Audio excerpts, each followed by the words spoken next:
अरे डर गणेश की स्तुति बोला, गणेश की स्तुति बोला कोई चालू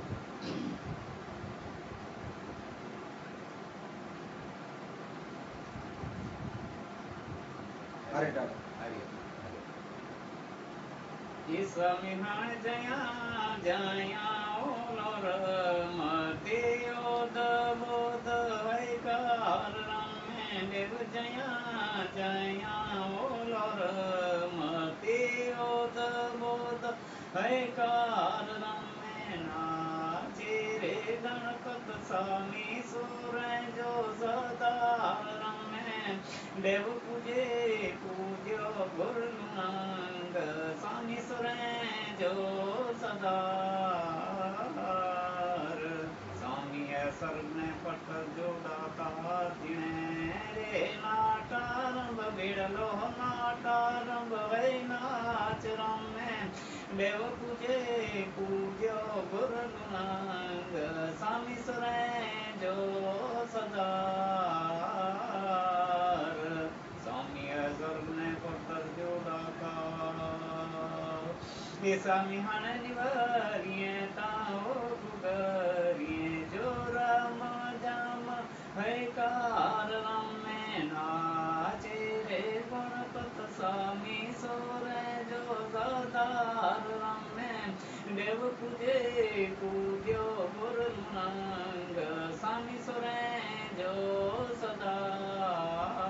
सदार स्वामी सर्वने भट्टर जो दातार ये स्वामी हण त्रिखंडिता ओ जुग में ताकियो ते आरंभ रमे ईश्वर मडेयो तामोना ताई रंग रमे देव पूजे पूज्यो गुरुनांग स्वामी सुरे जो सदार स्वामी सर्वने पकर जो दातार ये स्वामी हण रूठे रूठे ओ गणपत करे तो कोयराज रमे बाने रे गाड़ा ने बोड़े तो बेड़ाज रमे देव पूजे पूज्यो गुरुनांग स्वामी सुरे जो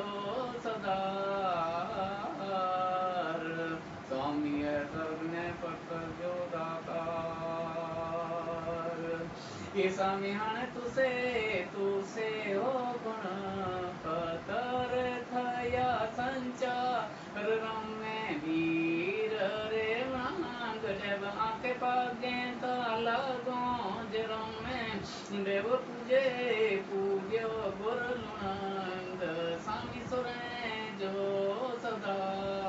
सदार स्वामी सर्वने पत्थर जो दातार ये स्वामी हण चौड़े चौड़े हो रतने जी करे तो भव चाल रमे सोज रे ढावल के वड्डा पटे नीच रमे देव पूजे पूज्यो गुरुनांग स्वामी सुरे जो सदार स्वामी सर्वने पत्थर जो दातार ये स्वामी हण ईश्वर जो बेटो ने गवरी जो जाव रमे देव ईश्वर जो बेटो ने गवरी जो जाव रमे वीर रे गणांग देव आंखे अलख यो पाय रमे देव पूजे पूज्यो गुरुनांग स्वामी सुरे जो सदार स्वामी सर्वने पत्थर जो दातार ये स्वामी हण शंकर ताओ नंदन जे कार्यों का भय श्रेव रमे देव शंकर ताओ नंदन जे कार्यों का भय श्रेव रमे नमी कारे नमो के डावल है देव रमे देव पूजे पूज्यो गुरुनांग स्वामी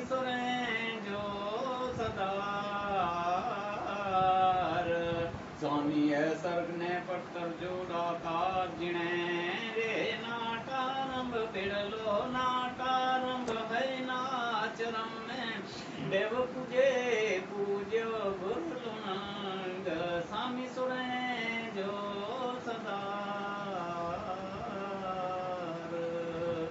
स्वामी है स्वर्ग ने पत्थर जोड़ाता।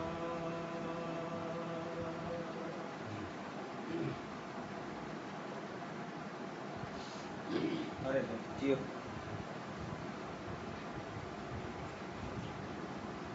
ઓમ દેવાય નમઃ.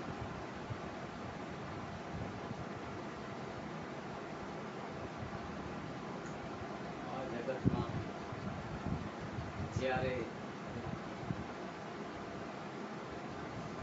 શૂન્યકાશ છે, પવન નથી, પાણી નથી, ચંદ્ર નથી, સૂરજ નથી, જમીન નથી, આસમાન નથી, સમુદ્ર નથી, નદી નાળા નથી, પૃથ્વી પણ નથી, તે સમય વિશે પૂજ્ય મહાપુરુષ માતંગદેવ જે વક્તવ્ય કર્યું, મંથન કથા, માનવ જીવને એની સમજ આપી, એ સ્તુતિ એને અમે લોરમતી કહીએ. લોરમતી માને લોર કરા, જે વખતે શાસ્ત્રી ભાષામાં જેને અમે કહીએ ધંધોકાર, એટલે કંઈ નથી, પવન નથી, પાણી નથી, શૂન્યપાસ છે. તે સમય વિશે પૂજ્ય મહાપુરુષ વચન લખ્યા. સ્વામી જયા જયા લોરમતી, ઉદ્ભુતકાળ મને કોઈ જ્ઞાન નથી, કોઈ વેદ વાણી નથી કે કોઈ જીવ પ્રાણી નથી. એ સમય શૂન્યકાશ છે, જ્યારે લોર કરા માને પવન સ્વરૂપી જે કરા છે, પવન સ્વરૂપી, એને શાસ્ત્રીય ભાષામાં અમે લોર કરા કહીએ. તે સમય તેજ સ્વરૂપી જેને કહીએ, પવન સ્વરૂપી એક ગોટો થાય છે, એ ગોટામાં તેજ રૂપી બીજનો સમાવેશ થાય છે. એ બીજ દ્વારા ઓંકાર બોલવાથી અલખદેવ પેદા થાય છે. પછી એ અલખદેવ સ્મરણ કરેથી કે એનો 5 તત્વનો સ્પર્શ થવાથી આઠ શક્તિમાં જગદંબા પેદા થાય છે. એ રીતે શિવ શક્તિ પેદા થાય છે. એ શિવ શક્તિ છે લોર કરાવાળો, જેને અમે પવન સ્વરૂપી, જેને તેજ સ્વરૂપી કહીએ, જેને તેજ કર્મ કહીએ, કે લોર કરાવાળો લુણંગ દેવ કહીએ, જેનો કોઈ અંગ નથી. લુણંગ માને જેનો કોઈ અંગ નથી. પવન સ્વરૂપી કહીએ કે તેજ સ્વરૂપી કહીએ, નિરાકાર રૂપ કહીએ, નિર્લેપ કહીએ. એ અલખદેવનું સ્મરણ કરવાથી મા જગદંબા આઠ શક્તિને નાભિ કમલથી ફૂલ પેદા થાય છે. એ ફૂલમાંથી પ્રથમ જગત ઉપર વેદશાસ્ત્ર એમ બોલે છે, માતંગ શાસ્ત્ર એમ કહે છે, જે જગદંબા પેદા થયા એ નાભિ કમલથી ફૂલ ઉત્પન્ન કર્યો અલખનું સ્મરણ કરવાથી, જે તેજ કર્મ છે, લોર કરવાવાળા છે એનાથી. તો પ્રથમ જગત ઉપર બ્રહ્મદેવ પેદા થયા, ત્યારે મા આઠ શક્તિ એમને આદેશ કર્યો કે હે બ્રહ્મદેવ, તમે પેદા થયા છો, આપણે બંને સંગમ કરીએ, જેથી જીવની ઉત્પત્તિ થાય આ જગત ઉપર. તો અલખદેવે મને પણ એટલા માટે પેદા કર્યા છે, અને મેં તમને એમનું સ્મરણ કરવાથી પેદા કર્યા છે, આપણે બે સંગમ કરીએ, જેથી જીવોની ઉત્પત્તિ થાય. ત્યારે બ્રહ્મદેવ હાથ જોડીને બોલે છે, હે માં, તમે મને પેદા કર્યા, મારી માતા સમાન છો તમે, આવું કામ મારાથી ન થાય, હું તો વેદ બનું, પણ આ કામ મારાથી નહીં થાય. ત્યારે વેદશાસ્ત્ર એમ કહે છે કે મા જગદંબા પપાયમાન થયા ને એ કોપથી ભસ્મ કાંકરથી બ્રહ્મદેવને ભસ્મ કરી નાખ્યા. હવે બ્રહ્મદેવ ભસ્મ થઈ ગયા. ફરી મા જગદંબા લોર કરાવાળા જે તેજ કર્મ, જેને પવન સ્વરૂપી આપણે કહીએ છીએ, જેને લુણંગ કહીએ છીએ, એનું સ્મરણ કરવાથી નાભિ કમલથી બીજો ફૂલ ફૂટ્યો. ઈ પેદા થયો ફૂલ, એનાથી મા જગદંબાએ વિષ્ણુદેવને પેદા કર્યા. વિષ્ણુદેવ પેદા થયા ત્યારે માતાજીએ જે રીતે બ્રહ્મદેવને સૂચના કરી, આદેશ કર્યો, તે પ્રમાણે એમને પણ આદેશ કર્યો. તો એમણે ઇનકાર કર્યો. કેમ ઇનકાર કર્યો? કે એમને વિષ્ણુદેવને પણ માતાજીએ જગદંબાએ પેદા કર્યા. તો એ પણ એમ બોલ્યા કે મા, તમે મને પેદા કર્યા, મારા છો તમે ને મારાથી આ કામ નહીં થાય, એટલે સંગમ કરવા. તો તે સમયે પણ વેદશાસ્ત્ર એમ કહે છે મા જગદંબા કોપાયમાન થયા, લાગણી દુભાણી, બસમાં કામ કરતી એને ભસ્મ કરી નાખ્યા. હવે ત્રીજો કુલ એક જ 3 વરદાન હતા અલખદેવના, જે તેજ કર્મ હતા. એ ત્રીજો વરદાન એક છેલ્લો જ રહ્યો. ત્યારે મા જગદંબા આઠશક્તિ જેને કહીએ, જગદંબા કહીએ કે 64 જોગણી રૂપ જેને કહીએ છીએ, 64 રૂપે જેને પૂજન થાય છે આજે કલિયુગ, એ મા જગદંબા અલખદેવનું સ્મરણ કરવાથી નાભી કમલથી એમને ત્રીજો ફૂલ ફૂટે છે. હવે ત્રીજો ફૂલ ફૂટ્યો એના દ્વારા એમને મૈસરદેવ, જેને અમારી શાસ્ત્રીય ભાષામાં મૈસર કહીએ, જેને શંકર ભગવાન આપણે કહીએ છીએ, ભોલા શંભુ જેને કહીએ છીએ, મહાદેવ જેને કહીએ છીએ, નીલકંઠ જેને કહીએ છીએ, એ મહાદેવ, એ શંકર ભગવાન, એ મૈસરદેવ પેદા થયા. ત્યારે મા જગદંબાએ એમને આદેશ કર્યો. તો મૈસરદેવ એ તો આખી બ્રહ્માંડના સમા હતા, જગત પિતા જેને કહીએ, એ બહુ સ્મરણ કર્યું કોનું?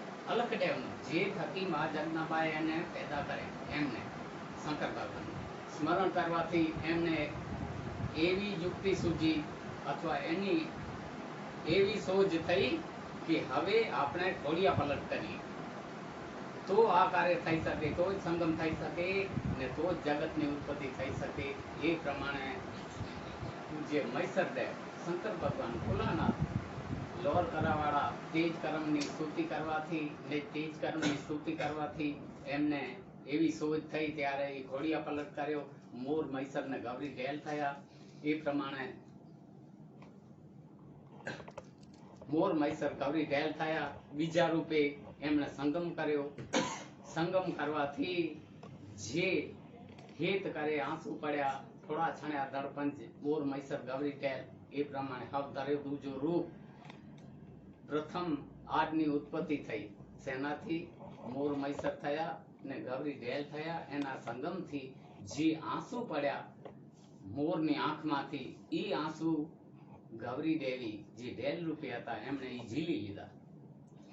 એ પ્રમાણે જ્યારે 14 આંસુ પડ્યા, જેને 14 રત્ન આજે પણ વેદ પુરાણ, સમગ્ર વેદ પુરાણોમાં જેના ઉલ્લેખ છે, એવા 14 રત્ન જે પેદા થયા, 14 જે આંસુ એમના પડ્યા, એ માએ મુખમાં ઝીલ્યા, એના દ્વારા ઉદરમાં પકવી ને એક જ ઈંડો ફોડવામાં આવ્યો.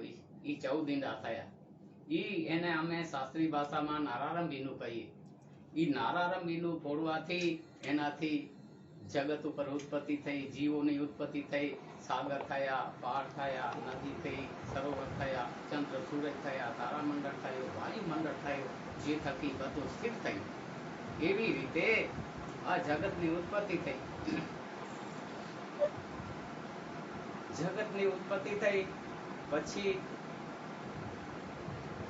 જે જીવો પેદા થયા એના દ્વારા પૃથ્વીનો વિસ્તાર વધારવામાં આવ્યો. એના વિશે પૂજ્ય મહાવીરદેવ બોલ્યા, પારારૂપી બાણ સંજોગ્યો. બાણ માને પોતે ઈશ્વર. પારારૂપી બાણ સંજોગ્યો, કમળ કમળમાં ઉભો, બારો જગ મટ મીળે શ્યામ, તને બેજી રૂપે સઠ્યા સામ. એ અલખદેવ કે પેદા થઈને અનેક અસંખ્ય યુગ વીતી ગયા. એ પ્રમાણે જે મોર મૈસર ગૌરી ઢેલ થયા, માતાજીએ ઢેલ રૂપે એ આંસુ જે પકવ્યા એને ઈંડા બોલવામાં આવે છે. શાસ્ત્રીય ભાષામાં એને ઈંડા કહેવાય. 14 ઈંડાની ઉત્પત્તિ. એ પ્રમાણે તો એમાં એક ઈંડું ફોડવામાં આવ્યું, એના થકી આ જગતની રચના થઈ, જીવોની રચના થઈ. પછી અલખદેવના આદેશ પ્રમાણે પૃથ્વીની રચના કરવામાં આવી. તો પૃથ્વીની રચના કરવા માટે જે એક નાનો બિંદુ હતો, જે એનો મેરુ પર્વત બન્યો ને જે સમુદ્ર હતો એમાં નાગ સ્વરૂપે નાગલોક પેદા થયા. એ મેર મૈસર ગૌરી ઢેલ દ્વારા મેરુ પર્વતથી મેરુ પર્વતનો મંધ્યાણી બનાવી ને શેષનો નેત્રો બનાવી એનું મંથન કર્યું, સમુદ્ર મંથન કર્યું. સમુદ્ર મંથન કરવાથી ફીટ થઈ, ફીટથી સ્થૂળ થયો, સ્થૂળથી પૃથ્વી ની ઉત્પત્તિ થઈ, પૃથ્વીનો વધારો થયો, એવો પડ પેદા થાય જે થકી પૃથ્વી થઈ. જેમ જેમ વધારે મંથન કરતા ગયા તેમ તેમ પૃથ્વીનો વિસ્તાર વધતો ગયો. મંથન કરતા કરતા હવે જ્યારે ખૂબ મંથન કર્યું ત્યારે સમુદ્રમાંથી પ્રથમ અમૃત ગુંફ, જેને અમે કહીએ શાસ્ત્રીય ભાષામાં, એવી કોઈક અમૃત જેવી વસ્તુ નીકળી છે એમાં. એ અમૃત જેવી વસ્તુ એ પછી ભગવાનો દ્વારા, કોઈનું નામ નથી લેતો પણ તે વેદશાસ્ત્ર બોલે છે એ પ્રમાણે હું કહું છું, એની વહેંચણી કરવામાં આવી. વહેંચણી કરવામાં આવી તો જે પૂંછડા બાજુ હતા, બીજા મુખ બાજુ હતા શેષનાગની, એમને મુખ બાજુ હતા એમને અમૃતિ વહેંચી દેવાયો, અને પૂંછડા બાજુ હતા એમને ન મળ્યો. એટલે એ અજ્ઞાની કહીએ કે અનાર્ય, જેને જે જગત ઉપર ઉત્પત્તિ સમયના સમગ્ર વિશ્વના વડના કોટવટ છે. બીજા શાસ્ત્રો પણ એમ કહે છે આર્ય ને અનાર્ય પ્રથમ એમ જગત આ જગત ઉપર થાય માનવ જાતિમાં. તો એ આર્ય ને અનાર્ય એમના પોતામાં પણ ઈર્ષ્યા થઈ, ઝઘડા થવા માંડ્યા કે ભાઈ જે અમૃત જેવી વસ્તુ નીકળી હતી એ અમને અન્યાય થયો, અમને પાવામાં ના આવી, ન મળી અમને, ને આર્યો છે એને મળી. એ પ્રમાણે પોતામાં મતભેદ થાય છે ને એ ઝઘડા થયા, ઈર્ષ્યા થઈ. એ પ્રમાણે બાળ વિવાહ વધતા ગયા. એ રીતે આર્ય ને અનાર્ય થયા. પછી વધારે સમુદ્ર મંથન કરવાથી જ્યારે મુખમાંથી, શેષના મુખમાંથી ઝેર નીકળ્યું. હવે ઝેર નીકળ્યું ત્યારે ફરી પણ એ પૃથ્વી જે પડો વધતો હતો અને પૃથ્વીની રચના થતી હતી એ ઓગળવા લાગી, પીગળવા લાગી. હવે જ્યારે પૃથ્વી પીગળી તો બધા દેવતાને જે જતી સતી હતા આરે અનારે, એ બધા ચિંતામાં પડી ગયા. અરે એ આપણે તો જગતમાં પૃથ્વીનો વિસ્તાર વધારવાનો હતો, પૃથ્વીનો ફળ વધારવાનો હતો, પૃથ્વી વધારવાના સાથે જેથી જીવ માત્ર એના માટે ટકી શકે ને જગતની રચના થાય, જીવોની રચના થાય, પ્રકૃતિની રચના થાય. તો જ્યારે પૃથ્વી પીગળે છે બધા એકબીજાના મોઢા સામે જોવા બેસી ગયા છે હવે શું કરીએ, એનો ઉકેલ શું? કારણ કે જે શેષ દ્વારા મંથન કરવાથી પૃથ્વીનો વિસ્તાર વધતો હતો, એ શેષના મુખમાંથી ઝેર નીકળવાથી પૃથ્વી પીગળી. તો હવે ઝેરનો ઉકેલ શું કરવો? બધા મૂંઝાઈ ગયા, દેવતાઓ જતી સતી બધા મૂંઝાઈ ગયા. તે સમયે આ અમારા શાસ્ત્રની આ વિશિષ્ટતા એ બહુ તમે પણ ધ્યાનથી સાંભળજો. તે સમયે બધાએ દેવતાઓ મળી અલખનું સ્મરણ કર્યું. કોનું? અલખનું. કોણ અલખ? આ લોર કરાવાળા જે તેજ કર્મ હતા, જેનો કોઈ રૂપ ન હતો, જેનો કોઈ રંગ ન હતો, જેનો કોઈ આકાર ન હતો, જે નિર્લેપ છે, તે જ કર્મ સ્વરૂપી લોર કરા ઉપર રમતા હતા, જે શૂન્યાકાશ સમાન. તો એનું સ્મરણ કરવાથી એમને ગેબી અવાજ થાય, દેવતાઓને ગેબી અવાજ થાય જે ભાઈ આ તમે જે શેષના મુખમાંથી વિષ નીકળે છે એ તમારામાંથી કોઈ એક જણ પી જાય તો ફરી પૃથ્વી વધે ને પૃથ્વીનો વિસ્તાર વધે. હવે વિષ કોણ પીએ? બધા દેવતા આ તે બ્રહ્મા વિષ્ણુ મહેશ્વર નારદી આ તે બધા, મને માફ કરજો નામ લેવાની જરૂર હવે જીવ લે બોલો તો બહુ સારી વાત થશે. તો બધા દેવતા ને જે જાતિ હતી પ્રજાતિ, આરે કહો અનારે કહો કે દેવતાઓ બધા કહો, એ બધા મૂંઝાઈ ગયા. અને તે જ્યારે લોહ કરવાવાળાની સ્તુતિ કરી તો એમને ગેબી અવાજ થયો કે તમારામાંથી કોઈ પણ એક જણો આ વિષ પી જાય તો પૃથ્વીનો વિસ્તાર વધે ને પૃથ્વી તો ટકે. હવે વિષ પીવા કોણ તૈયાર હોય? બધા એકબીજા સામે જોવા બેસી ગયા. એના વિશે પૂજ્ય મામી દેવ કથન કથ્યા. વિખ ચાડ્યો દેવ ધર્યો, ગૌરી વીઠી રૂએ, એસી પત્ર જો ઓસર કયો તને મહાદેવ સ્વામી ઉભા થયા. ઈ મહાદેવ સ્વામી તૈયાર થયા હતા 20 પીતેલા. ઈ 20 પીતાયો ને એની કે વિખ ચાડ્યો હોય ઈ બેસુદ થઈ વિને, બેભાન થઈ વિને 20 એટલો બધો ભયંકર હળાહળો, એટલો હળાહળો વિષ હતો જેનાથી મહાદેવ સ્વામી સુખબુદ્ધ ગુમાવી ગયા. હવે ગૌરી ગોવે બધા ચિંતામાં પડી ગયા. તો ફરી ઈ અલખનું સ્મરણ કરી, જેને આપણે લુણંગ કહીએ છીએ, જેનો કોઈ અંગ નથી, જેનો કોઈ આકાર નથી, જે લિંગાકાર છે, તેજ સ્વરૂપી અખિલ બ્રહ્માંડ આજે પણ પૂજા શેની થાય છે? લિંગની થાય છે. એ લિંગાકાર વેદ શાસ્ત્ર પ્રમાણે આપણા ધર્મમાં આપણા શાસ્ત્ર પ્રમાણે માતંગુણ માતઈ મામઈના કથન પ્રમાણે એને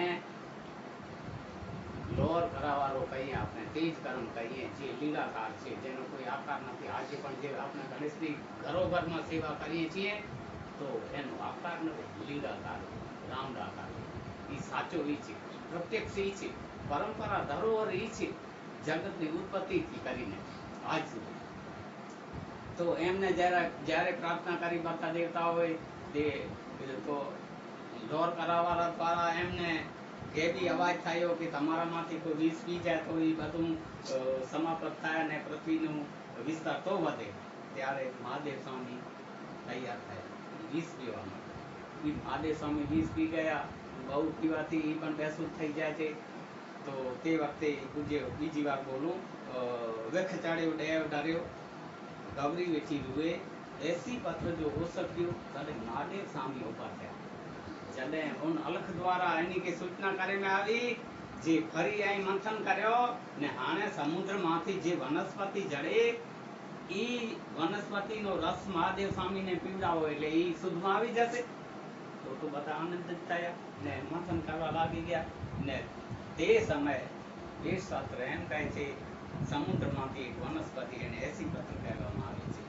એ વનસ્પતિનો રસ એને પીવડાવવામાં આવે મહાદેવ સ્વામીને તો મહાદેવ સ્વામી સુખમાં આવ્યા. ને તે સમયથી વિષ પીવાથી આખા નીલ વર્ણ એમનો થઈ ગયો એટલે નીલકંઠ મહાદેવ કહેવાય. એક બીજું નામ મહાદેવ, એ દેવના પણ દેવ. જ્યારે સમગ્ર વિશ્વને બધા જીવોને એને બચાવ્યા, સૃષ્ટિની રચના કરવામાં એ મદદરૂપ થયા, પ્રથમ ઝેર પીવા તૈયાર થઈ ગયા, માટે દેવોના દેવ મહાદેવ. મહાદેવે ત્યારથી કહેવાય, નીલકંઠ મહાદેવે ત્યારથી કહેવાય. એ પ્રમાણે જગતની ઉત્પત્તિ થઈ. જગતની ઉત્પત્તિ થઈ એના માટે પછી આરે અનારે ઝઘડા થયા. તે આરે કે અમે મોટા ને અનારે કે અમે મોટા ને એ પ્રમાણે વાદ વિવાદ થયા. વાદ વિવાદ આદિ અનાદિ છે ને સિક્કાની બે બાજુ છે એવું કઈ નથી આજે છે, પણ બધો સત્ય આધારિત હોવું જોઈએ. ખોટું કે મતલબ માટે કે લોભ ખાતર ન હોવું જોઈએ. એ પ્રમાણ છે વાદ વિવાદના. જ્યારે વાદ વિવાદ થાય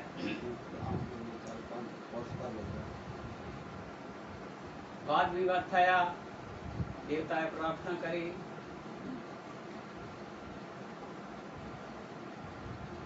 ત્યારે ફરી મંથન ચાલુ કર્યું. પૃથ્વીનો વિસ્તાર વધતો જાય છે, વધતો જાય છે. ત્યારે દેવતા હતા એમને જરા એવું લાગ્યું કે આ તો હવે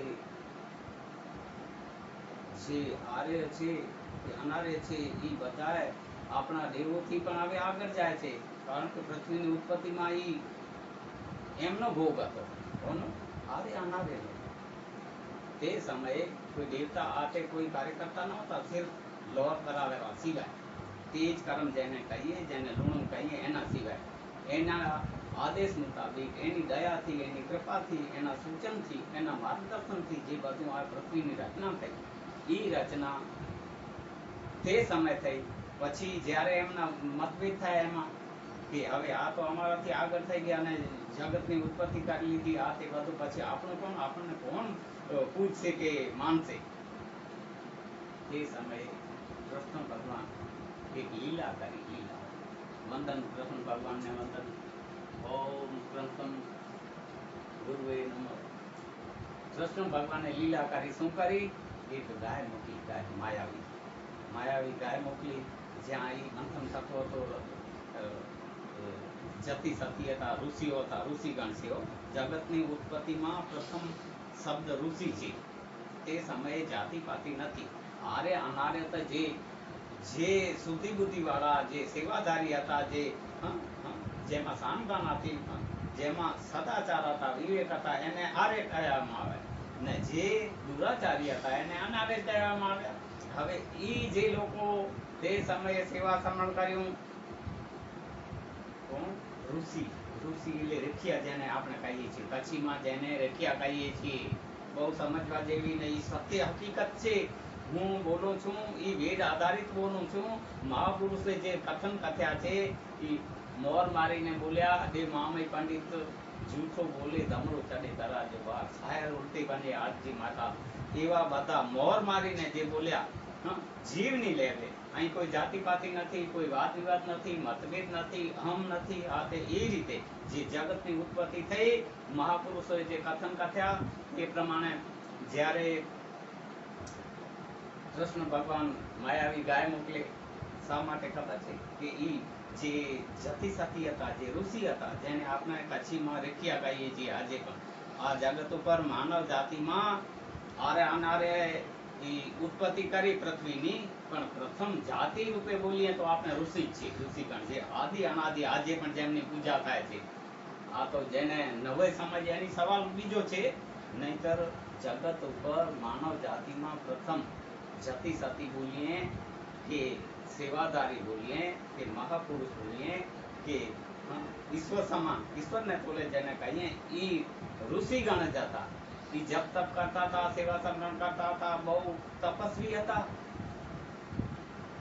જેને શાસ્ત્રી ભાષામાં રોગ ધ્યાન કહીએ એ પ્રમાણે જીવન જીવવાવાળા, જીવ શિવની લેવલે એ સેવા કરતા હતા. ત્યારે સમગ્ર જગતમાં એમની લાઈટ પડી, કોને? દેવતાઓને.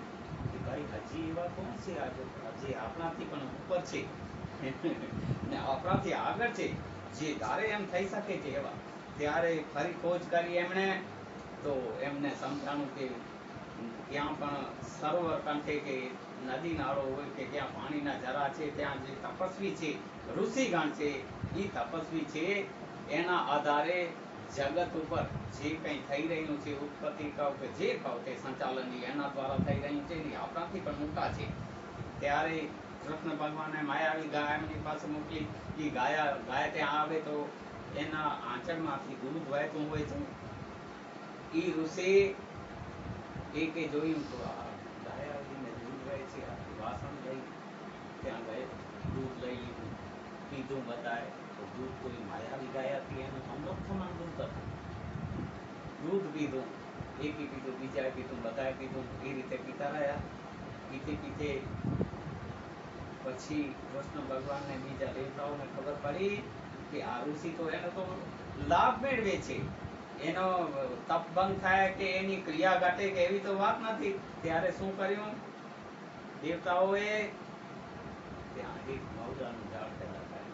ત્યાં જ્યાં ઋષિગણ હતા, રેખિયા હતા, જે સેવા સમરણ કરતા હતા, તપ જપ કરતા હતા, જે પોતાના આશ્રમ બાંધીને રહેતા હતા, ત્યાં એક મવડાનું ઝાડ પેદા કરવામાં આવ્યું. એ મવડાના ઝાડના પાંદડા ને ફૂલ જે સેવા સમરણ સ્નાન કરતા હતા, જે જલથી એમાં પડવાથી એ પાણી બેઠી થઈ ગયું, બેઠી દૂષિત થઈ ગયું પાણી.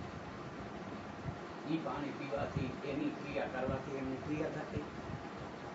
ક્રિયા ઘટાઈ પછી દેવતાઓને ખબર પડી કે હા, હવે એમની ક્રિયા ઘટાઈ છે, હવે આપણે એને નીચા પાડી શકશું. જો આદિ અનાદિ જે બિલકુલ સત્ય કે આ કોઈ હું ઈર્ષ્યા નથી કરતો કે મારી બનાવટ નથી, આ મારી બનાવટ નથી. આદિ અનાદિ જે મહાપુરુષોએ કથન કથ્યાને જે માર્ગ બતાવ્યા છે તે પ્રમાણે હું બોલું છું. હવે જ્યારે એમની ક્રિયા ઘટી ત્યારે દેવતાઓએ ત્યાંથી બ્રાહ્મણ સ્વરૂપે એક જણ આવ્યા. કોણ આવ્યા? શાસ્ત્રમાં એમ બોલે છે કૃષ્ણ ભગવાન જ આવે છે. કેવી રીતે? બ્રાહ્મણનું રૂપ લઈને આવે છે. હાલે આવે એ બાજુ જ્યાં ઋષિગણ રેખિયા જ્યાં આશ્રમ બાંધીને બેઠા હતા, સેવા સમરણ કરતા, ત્યાં આવે છે. એ ઋષિ, મારી ગાય તમારી બાજુ આવી છે. હવે ઋષિઓ પણ સત્ય ચૂકી ગયા. શેનાથી? જે દૂષિત પાણી, જે કેફી પાણી પીધું, એના સેવા સમરણ એનાથી કરી તો એમની ક્રિયા ઘટી ગઈ. એમાં એમનામાં જે સતીત્વ હતું, જે ઈશ્વરી કલા હતી, એ ઓછી થઈ ગઈ. તો એ તો ઇનકાર ગયા. અહીં વાદ વિવાદ થાય છે, સામે વાત થાય છે. દેવ છે એ જે બ્રાહ્મણ રૂપે આપે છે, એ વાદ વિવાદ કરે છે, ભાઈ મારી ગાય તમારી પાસે છે, ઓલા કે ના અમે જોઈ નથી. વાદ વિવાદ થાય છે ત્યારે એ દેવતા બ્રાહ્મણ રૂપે કહે છે, ભાઈ તમે ઇનકાર કરો છો, મારી ગાયનો પગ લઈને હું આવું છું ને તમારી પાસે છે ને હું મારી કેવલી માતાજીને બોલાવીશ.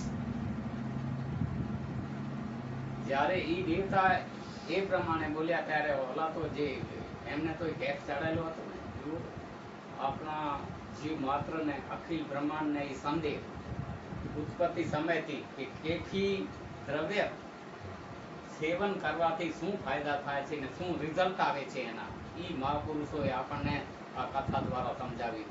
હવે જ્યારે જીદ થઈ, બ્રાહ્મણ વેશે દેવ બોલ્યા, હે માતા કેવલી, જ્યાં હો ત્યાં મને સાથ દે. તો એ માતા કેવલી એમનામાં બોલાયું સાંભળેથી. એ વખતે બધા એ હેઠા પડ્યા, એમના મોરલ તૂટી ગયા. એમની જે સતીત્વ હતું એમનામાં, જે કરા હતી જેમાં, એમાં જે તપ જપનો જે એમનામાં ક્રિયા હતી, જે તેજ હતો, એ ઘટી ગયો. તે સમયે પછી દેવતા દ્વારા એમને શ્રાપ આપવામાં આવે છે, શ્રાપિત કરવામાં આવે છે કે 4 યુગ સુધી તમને ક્યાં પ્રવેશ નહીં મળે, તમને કોઈ માનવ રીતે અધિકાર નહીં લે, તમને કોઈ તમારો પરછાઈ નહીં લે, કોઈ તમારા સાથે વ્યવહાર વર્તન નહીં કરે. એવો જ્યારે શ્રાપ આપે છે ત્યારે બિચારા, ત્યારે તો એ બધા નશાયના ઉતરી ગયા ને ત્યારે તો ભાન થઈ, પણ પછી તો સમય વીતી ગયો ને જે થવાનું હતું થઈ ગયું. જે ભગવાનો દ્વારા, એ દેવતા હતા, એમના દ્વારા જે શ્રાપ દેવામાં આવે, શ્રાપ એમના માથે લાગી ગયો. પછી શ્રાપના નિવારણ માટે શું કર્યું? એ ઋષિગણ, જે ઋષિઓ હતા, જે જપ તપ કરતા હતા, જે સેવા સમરણ કરતા હતા, જે ભગવાનથી પણ વિશેષ તેજસ્વી થઈ ગયા હતા, એવી એમની સતીત્વ એમનું, એવી એમની સેવા સમરણ, એવા એમના જપ તપ, તો આપસમાં પછી પરિયાણ કર્યો, વાતચીત કરવા માંડ્યા કે ભાઈ આપણે ગુનો તો કર્યો, પણ હવે ગુનો કર્યો એનો મતલબ એવું થોડી છે કે દુનિયાથી બી છૂટા પડી જઈએ. એ આપણાથી અન્યાય થયો છે દેવતા દ્વારા. ત્યારે એક ઋષિ હોય છે, એક ઋષિ એવો જતી સતી હોય છે, જે આનું સેવન નહોતું કર્યું. શેનું? જે મવડાના ઝાડનું પાણી જે હતું ને, એનું સેવન એના બીજા જરામાંથી ત્યાંથી પાણી પીતો હતો ને સેવા સમરણ કરતો હતો. તો એની ક્રિયા, એનો તપજપ, એની જે પાવર જેને કહીએ, ઈશ્વરી શક્તિ એનામાં એટલી જ હતી, એને સૂઝબૂઝ થઈ કે એનો ઉકેલ એક જ છે કે આ જગત માટે વરસાદ પડે છે એ બંધ કરી. રેખિયા જે કે ચોથા, જેને રેખિયા કહીએ છીએ, એની શક્તિ જુઓ, એના પ્રમાણ જુઓ, જેને જગત આજે પણ એને જમાડે છે. એમાં કંઈક તો એમનું સતીત્વ હશે કે એમના ગુણ હશે કે એવા એ જાતિ સતી હશે ત્યારે, નથી નહીં તો આજ કળયુગ છે, કોઈ કોઈનું નથી. હવે સંકલ્પ કર્યો એ ઋષિએ કે વરસાદ બંધ કરી દઉં. તો હાહાકાર થઈ જાય, આ થઈને પોતે દેવતાઓને બધા આવશે ને રમશે અમને. ત્યારે એ પોતાના તપોબળથી વરસાદને બંધ કરી બેસી ગયો નદીના પેટાળમાં. નદીના પેટાળમાં બેસી ગયો. ચોમાસો આવ્યો, વરસાદ થયો તો નદીમાં પૂર આવ્યા. પૂર આવવાથી એનો તપ ભંગ થયો. જે એની નિષ્ઠા હતી, જે માટે એ તપ કરતો હતો પોતાના દુઃખના નિવારણ માટે, તો એમાં ભંગ થયો. 1 વર્ષે થયો, બીજે વર્ષે થયો. પછી શું કર્યું ખબર છે? પછી એણે તો બધાએ મેઘને બંધન કરી એક સિંગનામાં પૂરીને માથામાં ઘોસી દીધો, જેને શાસ્ત્ર એકલસિંહ ઋષિ કહે છે. શું કહે છે? એકલસિંહ ઋષિ. એ પુરાણોમાં પણ એના ઉલ્લેખ છે, પુરાણોમાં પણ, ખાલી આપણો શાસ્ત્ર નહીં, પુરાણોમાં એના લેખ છે. આદિ અનાદિ જગતની ઉત્પત્તિથી ત્યારથી ને એ સત્ય હકીકતો છે. જ્યારે એને મેઘ બંધન કરી બેસી ગયો, વરસાદ બંધ થઈ ગયો, જગતમાં હાહાકાર થઈ ગયો, વનસ્પતિ સુકાઈ ગઈ, જીવ પ્રાણી મરી ગયા, આગ બીજા જ્યાં જો ત્યાં હાહાકાર મચી ગયો. ત્યારે ખરી દેવતાઓને લાઈટ થઈ કે ભાઈ આ શું થયું જગત ઉપર, ને આવું આ કોણ છે જે આ વરસાદ નથી થતો, મેઘ બંધન કરી નાખ્યા આ તે. તો દેવતાઓ મળી શોધ કરી, એને અમારા શાસ્ત્રી ભાષામાં ખડી ઉપર મળી માંડાઈ કઈ ત્રિભુવનેજી સોચ દેવતા મળીને. જ્યારે એ પ્રમાણે જ્યારે શોધ કરી દેવતાઓએ મળીને, તો એમને ખબર પડી કે કોઈ એક ઋષિ છે, એને મેઘ બંધન કરીને બેસી ગયો છે, માટે જગત ઉપર આ બધું હાહાકાર છે. ત્યારે બધા દેવતાઓ મળીને આવે છે આ ઋષિ પાસે, જેને એકલસિંહની આપણે કહીએ છીએ. એ રેખીઓ છે, એ ભૂલતા નહીં તમે. ઋષિ શબ્દ સંસ્કૃત શબ્દ છે, આદિ અનાદિ ઋષિ શબ્દ હતો. એ તો આપણે પછી એને ફેરફાર કરતા રેખિયા કરી નાખ્યા કચ્છીમાં. એ જ ઋષિ છે. જગતની ઉત્પત્તિ થઈ છે ત્યારથી. તે વખતે જાતિપાતી નથી, કોઈ જાતિપાતી નથી, કોઈ વર્ણ નથી, માનવ જાતિ છે ને ઋષિ ગણ છે. એમાં પછી પોતાના કર્મ પ્રમાણે ઊંચ કહો, નીચ કહો, કે ભક્ત કહો, કે મહાત્મા કહો, કે દુરાચારી કહો, ભ્રષ્ટાચાર જે કરો પોતાના કર્મ પ્રમાણે હોય. તે વખતે પણ હતા. હવે દેવતાઓને ખબર પડી કે કોઈક ઋષિ છે અને મેઘબંધન કરી નાખ્યા, માટે આ પ્રમાણે હાહાકાર મચી ગયો. ત્યારે બધા દેવતા મળીને આવે છે આ ઋષિ પાસે, રેખિયા પાસે આવે છે બધા દેવતા અખિલ બ્રહ્માંડના. તો આવીને એમને કહ્યું કે ભાઈ, હે દેવ, આટલી બધી કોપ શું કામ કરે છે ને આ પછી આ દુનિયા ઉપર જુઓ તો ખરા હાહાકાર મચી ગયો. તો હવે તમે આ મેઘ છૂટા કરો. તો બધા દેવતા, બધા જતી સતીની આજીજી કાલાવાલાથી એને દયા આવી ઋષિને.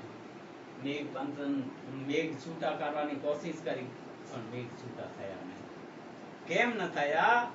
કે જગત ઉપર જે પાપાચાર થઈ ગયો, જે અત્યાચાર થઈ ગયો, જે એટલું બધું, એનાથી એ ઋષિની ક્રિયા ઘટી ગઈ. પહેલે ઈ ક્રિયાવાન એટલા હતા, મેઘ બંધન કરીને એને પૂરી દીધા સિંગણામાં, પણ હવે છૂટા કરવા માટે એટલી ક્રિયા ઈ ઘટી ગઈ. શેનાથી? જગત ઉપર પાપાચાર થયો તેનાથી. હવે પાપાચાર થયો તો કોઈ ઉકેલ ન રહ્યો. મેઘ છૂટા કેમ થાય?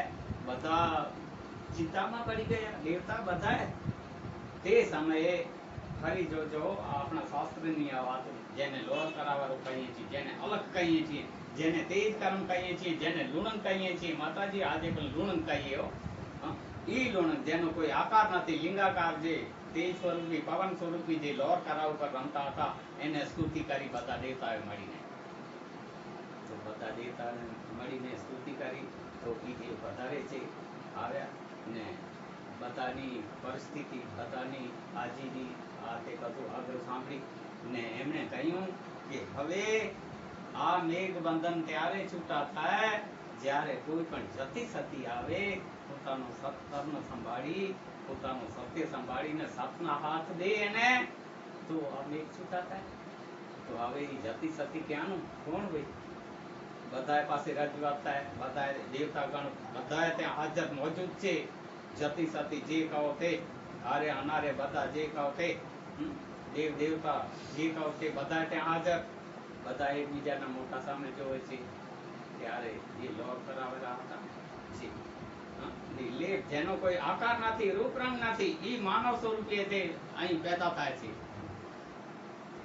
ને ઈ બોલ્યા, જતી સતીની શોધમાં જાઉં છું ને આ દુઃખનું નિવારણ કરવું પડશે, નહીંતર જગતમાં ઉપર હાહાકાર મચી જાય, તો પ્રલય થઈ જાય જગતનો.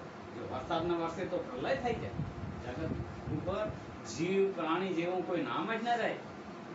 ત્યારે ઈ લોહ કરાવાળા માનવ રૂપે પ્રગટ થયા, અહીં દેવતાઓ સમક્ષ પ્રગટ થયા ને ઈ જતી સતીની શોધમાં નીકળી જાય. કેવી રીતે? નિવસ્ત્ર, કપડું નહીં શરીર પર. નિવસ્ત્ર શા માટે? કે જે જતી સતી વે ઈ જેને ઓળખે, જે જતી સતી વે, જે શિવમય છે, જે મહાત્મા છે, જે એવાને કોઈ લેપ નથી કપડાથી ને એનાથી કોઈ સંબંધ નથી. એમને કપડો પહેરેલો હોય ત્યાં શું ને નવો પહેરેલો તો શું? તો ઈ નિવસ્ત્ર થઈને નીકળી જાય. શું કામ? કે કોઈ જતી સતી વે એ જેને ઓળખે ને તો જ એને મળે ને જતી સતી. નિવસ્ત્ર જાય ત્યારે નિવસ્ત્ર થઈને નીકળે છે. ટોપા કાઢતા જાય છે. કોઈ જતી સતી દે કોઈ રોટી બેટી લંગોટી. સાંભળો તો ખરા, આપણે વિચારીએ તો ખરા, એમની માગણી જુઓ.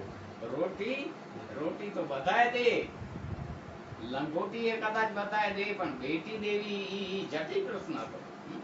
ઈ ત્રણ વસ્તુ એવું કોણ દાનેશ્વરી હોય, એવું જતી સતી ક્યાંથી હોય જે ત્રણેય વસ્તુ એને અર્પણ કરે? પછી એ પ્રમાણે પોકાર કરતા જાય અખિલ બ્રહ્માંડમાં. ફરતા બધા સમાજો વાળામાં ફર્યા, ક્યાં એમને અપમાનિત કર્યા, કે એમને કોઈ પથરા માર્યા, કોઈ કંઈ કર્યું, એમ કરતા કરતા એ અલખદેવ, મૈસરદેવ, જે મહાદેવ કહીએ, જેને શંકર ભગવાન કહીએ, જેને લુણંગદેવ, તેજ કરમ જેને કહીએ, ઈ દેવતા અઘોર જંગલમાં પહોંચી ગયા. અઘોર જંગલમાં જાય ત્યાં જતી સતી જે આ રેખિયા ઋષિગણ જપ તપ કરતા હતા, સેવા સમરણ કરતા હતા, ત્યાંથી પસાર થાય ત્યાં પોકાર કરી, છે કોઈ જતી સતી, એ કોઈ રોટી બેટી લંગોટી. તો ત્યાં જે ઋષિગણ હતા, તપસ્વી હતા, જતી સતી હતા, એમાંથી મેઘરટ કરીને બે માણસ હતા, એમણે એમનો અવાજ સાંભળી લીધો. અવાજ સાંભળી લીધો, તરત જ ઊભા થઈ હાથ જોડી બોલ્યા, હે મહારાજ, હે ઈશ્વર, હે પ્રભુ, પધારો અમારી પાસે, ને અમે આપની આ ઈચ્છા છે, જે માગણી છે, અમે પૂરી કરશું. ફરી ભગવાને શું કહ્યું, જે માનવ રૂપિયા હતા, ભાઈ મારી વાત પહેલે સાંભળી લ્યો, રોટી બેટીને લંગોટી આપી શકો તો હું આવું ને તો તમારો આદર ભાવ આ તે હું સ્વીકારીશ, નહીં મને ટાઈમ નથી, જવા દેવું. ત્યારે ફરી એ આસાસને ઓળખી ગયા, એ જતી સતી હતા, જે ઋષિ હતા ને, રેખિયા હતા, એ એમને ઓળખી લેતા કે આ તો ભગવાન છે, ને એ પધાર્યા છે જીવ માત્રના સુખાકારી માટે પધાર્યા છે. તો આપણા અહોભાગ્ય, આપણા સદભાગ્ય કે આપણે આંગણે પધાર્યા, એને બોલાવી ત્યાં બેસાડે છે. એ પોતે વણાટનું કામ કરતા હતા, એમના માટે રોટી વણી લીધી. એમના ધર્મપત્ની હતા ગૌરી દેવી, એમને કહ્યું કે તમે બે રોટલા ગાળી લો, ને બેબી બચ્ચો તો એમની પાસે 6 મહિનાનો હતો જ. એ પ્રમાણે એમને આસન આપી જમાડ્યા. પછી થાળમાં એ બેટી સુવડાવીને એને અર્પણ કરી, સ્વીકારી એમણે. ને પછી એ બેટીને ત્યાં પાતાળમાં ઉતારી દીધી, પાતાળમાં ઉતારી દીધી. તો ને પછી એમને વરદાન આપ્યું. શું આપ્યું?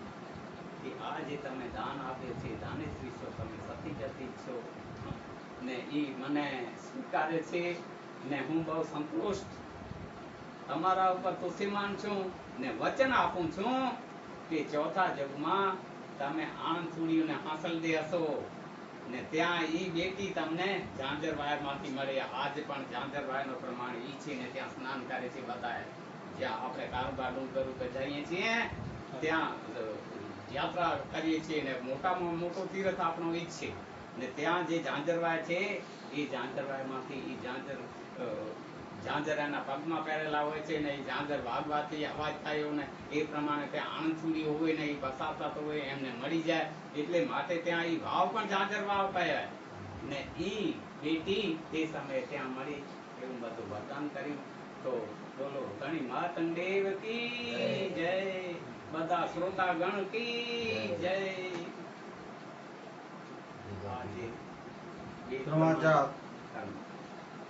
આપણે દાદા શ્રી પૂજ્ય બચ્ચાણ મેઘજી માતંગ મૂળ કરોડિયાના છે, પણ હાલે ગાંધીધામ સપનાનગર માં નિવાસ કરે છે.